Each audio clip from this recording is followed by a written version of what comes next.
Page number 15 అధ్యక్ష. పోయినసారి బట్టి గారు చెప్పినటువంటి బడ్జెట్లో పేజ్ 15 బట్టి గారు చూసుకోండి. పేజ్ 15లో ఏమన్నారంటే అధ్యక్ష, రైతుకు నిజమైన మేలు జరగాలనే ఉద్దేశంతో మా ప్రభుత్వం ఒక్కసారి 31,000 కోట్ల రుణమాఫీ చేయాలని సంకల్పించింది. ఇప్పటికే ఇచ్చిన మాట ప్రకారంగా 2 లక్షల రుణమాఫీకి అవసరమైన 31,000 కోట్ల రూపాయలను సమీకరించుకున్నాం. అంటే డబ్బులు రెడీ పెట్టుకున్నాం. ఈసారి బడ్జెట్లో ఏం చెప్పిన అధ్యక్ష, 20,000 కోట్లు మాత్రమే చేశారు అని చెప్తున్నారు అధ్యక్ష. పోనీ మిగతాది ఎప్పట్లోగా చేస్తారో చెప్పడం లేదు అధ్యక్ష.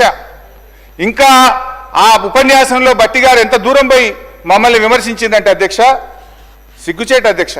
చేతగానమ్మకు మాటలు ఎక్కువ అన్నట్లు రుణమాఫీలో పూర్తిగా విఫలమైన గత ప్రభుత్వ నాయకులు మా చిత్తశుద్ధిని శంకిస్తూ ప్రజలను తప్పుదోవ పట్టించేందుకు శతవిధాలా ప్రయత్నం చేస్తున్నాం. ఇవాళ ఎవరు చేతగానోళ్ళు అధ్యక్ష? ఇవాళ చేతగానోళ్ళు ఎవరు, మాట తప్పినోళ్ళు ఎవరు, చిత్తశుద్ధి లేని వాళ్ళు ఎవరో ఈ శాసనసభ సాక్షిగా ఈ రాష్ట్ర ప్రజలందరికీ అర్థమైంది కదా అధ్యక్ష. ఏమైంది 31,000 కోట్లు నిధులు సమీకరించుకున్నామని మీ ప్రసంగంలో చాలా గట్టిగా చెప్పారు కదా, ఏమైంది బట్టి గారు అని చెప్పి నేను అడుగుతా ఉన్నా. అదేవిధంగా పేజ్ నంబర్ 17 అధ్యక్ష, రైతు భరోసా పేరిట ఎకరానికి 15,000 చెల్లించాలి మా ప్రభుత్వ సంకల్పం అన్నారు. ఏమైంది మీ సంకల్పం? ఎక్కడ పోయింది మీ రైతు భరోసా? పథకం పేరు మార్చారు తప్ప 15,000 ఇవ్వలేదు. పోయిన బడ్జెట్ స్పీచ్లో 15,000 ఇస్తామని చెప్పి స్పష్టంగా మీ ఉపన్యాసంలో చెప్పారు. వానకాలం ఎగబెట్టిండ్రు, యాసంగికి 12,000 అన్నారు. ఆ 12,000 కూడా సగం మందికి కూడా ఇవ్వని పరిస్థితి ఉన్నది అధ్యక్ష.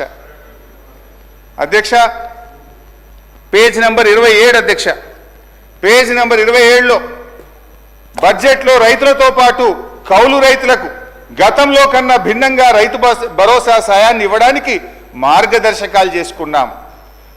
కౌలు రైతులకు రైతు బీమా కూడా ఇస్తాం. ఎంత గొప్పగా చెప్పింది అధ్యక్ష.